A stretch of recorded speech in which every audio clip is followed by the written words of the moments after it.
Ngashi nungdaran fonkiba kangla paudagi maroiba pau khara khangatchiraga miyamna khulo tamjige ani suba mahari jemege kanggu amana khulngafa singdagi nomai laukre maira paibi singna nomai sing sinabiyo haina irang haurakre nomai round kaya kakre kumbi kendra amadi thanga kendra ani gi marakta ani suba mahari jemege kanggu amana ngarang numidang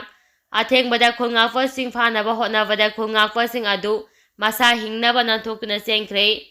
adubo makoina pairamba khulaising adude hondolambadagi security force na phagakhre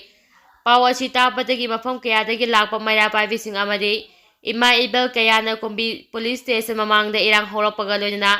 mahari jimengi case ba gari sing chananaba honarakpadagi thingduna thamkhre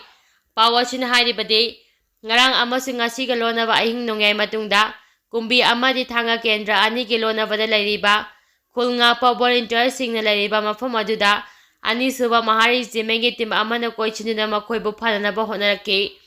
adubu khulngafa sing adudi khulai sing adu hondol amlaga chenke matungda mahari jimengi tim aduna khulngafa singna hondolamba khulai sing amadi gypsy ani pukhre hairi ani suba mahari jimengi tim aduna khulngakpa singdagi phagakhraba khulai sing adude AK ahum magazine taret maruchani gatara inches rifle manga magazine taraga humdoi maruchani ga humfu .36 के hand grenade ani LMG के magazine taret amadi waki toki set ahum ni hairi pawasi tabadagi tunga mafam kayadagi lakpa ima able amadi maira paibi kayana khulai sing police te sinaba yaroi aikhoida sinagadabani hajuna irang haurakpaga loina ani suba mahari jimenge kangu adu kespa gari tare ka loina lakpada lambi thatuna chingbaga loina lambi mayada hepchina laike adu mapo security forcing aduna gari thaujelakpadagi chauna muknaba thoke irang adu chakthorakpadagi ani suba mahari jimenge maikaidagi nomoi round kaya rank fire toke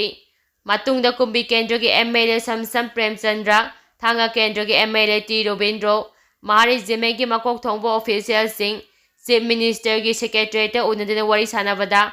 khulai sing adu Bisnupur police ta sinagani hanan thajaba pibadagi irang adu nemthake aduma po hauju fawagi oina khulai sing adu Bisnupur police ta sinakre habagi paudi laitre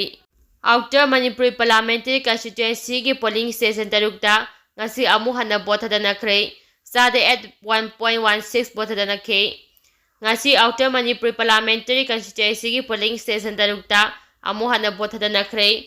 ngasi amu hana bothadana kiba mafam sing adude 44 okrul gi manung sama polling station 40/20 Sangsak A gi polling station Sangsak Government High School North Wing 44/36 Orkul A gi polling station Orkul polling station North Wing 44/41 Orkul D1 gi polling station Mafam Greenland Primary School 44/50 Orkul F gi polling station Mafam KK Laisi Phainik Junior High School 45 Chingai Assembly gi segment gi 45/14 Chingai gi police station Chingai Government High School amadi Assembly segment 47 Karongi polling station 47/33 Oinam A1 gi Bol Oinam Hill High School right wing ni ayu pung 8 gi nungthil pung 3 fawa bothadana ke CRPF ki company ama state force ani ki matakta sijinari 44/20 Saksa A de zada 51 44/36 Urkul de zada 30 44/41 Urkul F de zada 41.38 44/50 Orkul de zada 40 45/14 Singai de zada 42 47/33 Oinam Karong AC de zada 9.2 bothadana khre ayuki matam da sangwang na bothadana ke adubu nungthil ge matam da khara nem ke nungthil pung manga fawbada fangba report ki matung ina haujik fawbada zada 81.16 bothadana ki hairi makha tara poina kangla pawdu gi lokhotchiraga miyam de khulo tamjage Myanmar ngamkhai degi Assam Rifles ne khulai ke amaram fagat kre Nagaland ge Myanmar ga taina bangam khai degi Assam Rifles ne yamlaba khusu khulai ke fagat le hari fagalaba khulai sing adugi manungda 11x82 mm mortar 198 hand grenade radio setting 1 satellite phone 04x106 mm twistber 10x pistol na singba amadi 82 mm ge mortar ni Mase kilometer manga lafa mafam fawba ka payaba afaba makhal gi nomaini hairi hairiba 82 mm ge mortar ashi Myanmar army ne sijinanaba China na saba ngaktuni aduga 106 mm RCL asina anti-tank gunni. Masina tankgumba thugaibada sijinnanaba afaba makhalgi khulai Fagalaba khulaising asi Assam Rifles kanguna Nagaland Police da khusinakre.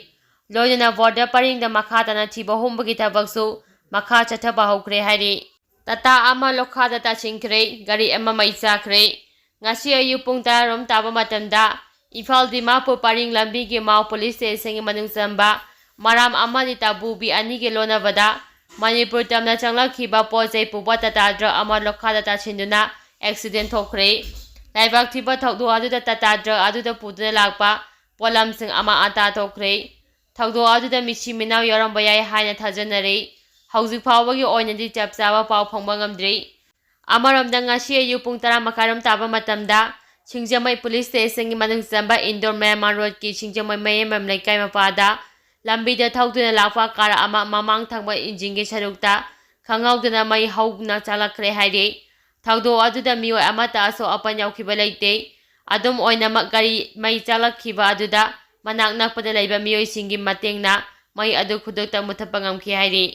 Erang na maram oiduna louoham meetei gi laufamsing kuki singna unaba thabak paikhatle haire. Imphal East District ki Lamlai Police Station gi manung chana saboko khunau amadi sangram kuki khul ani ki marakta leiba mamang chahida kanglup ani gi akan balan asina maram oiduna lau pamba ngamhaudana leiba lokol sing kuki meetei singna lau panaba thabak paikhatpa haurakle haire. Khunja singna phongdoropagi matung inade nahanung timpung 3 ga mineng khairop taba matamda kuki meetei singna singdagi kumtharaklaga meetei gi oina leiriba labok singda hauba napi chingbi sing mai thadopagi thabak chathaba hauke. Loyana mamang saina lau uba ngamdaba meetei gi laufam sing adu lau unaba sem sabagi thabak pakhatke haire. Pawa sin hai hairiba chingyaga naknana leiba lokol sing asi mamang sahidagi hauna ngasi phawba meetei singna changduna masa masagi laufamda lau ubagi thabak paikhatpa ngamdana leirakhi. Loyana lokol sing adu napi singna haujinna pungsong songduna leiba mafamni. Hairiba mafam sing asida kuki meetei singna kumtharaktuna napi singna mai thadolaga lau unaba thabak pakhalakpani haire. Amaramda sambuko khunauga lonana leiriba meetei khul singi mamang thangba kuki singna tariba chingi saruk sing haibadi sangram tungchin amadi faimolgi chingi chingmaigi saruk sing kuki meetei singna nahaldagi hauna lamai thadokuna pojai thanaba thabak pakhatpa hokre. Loyana hauji pam haidokpagi thabaksu yamna kana chathare haire. Paima yabadi sangram tuichin amadi faimon hariba saboko khunaugi maning thangba chingi sarukta lairiba kuki sing asi mamang sahida kanglu ani ge lan asi hek haurakpadagi mafam aduda bunker kya saduna leiramba kuki meetei sing loina tathokpadagi kuki sing amata mafam aduda changlapa ngamdana leirakhibani. Aduba ngasi numit 2 gi 3 gi mamangdagi khulai paba kuki meetei sing mafam aduda changlaktuna pam haidokpa amadi chingmaida hauba upal wapal sing mai thadokpagi thabak asi chathaba haurakhibani haire.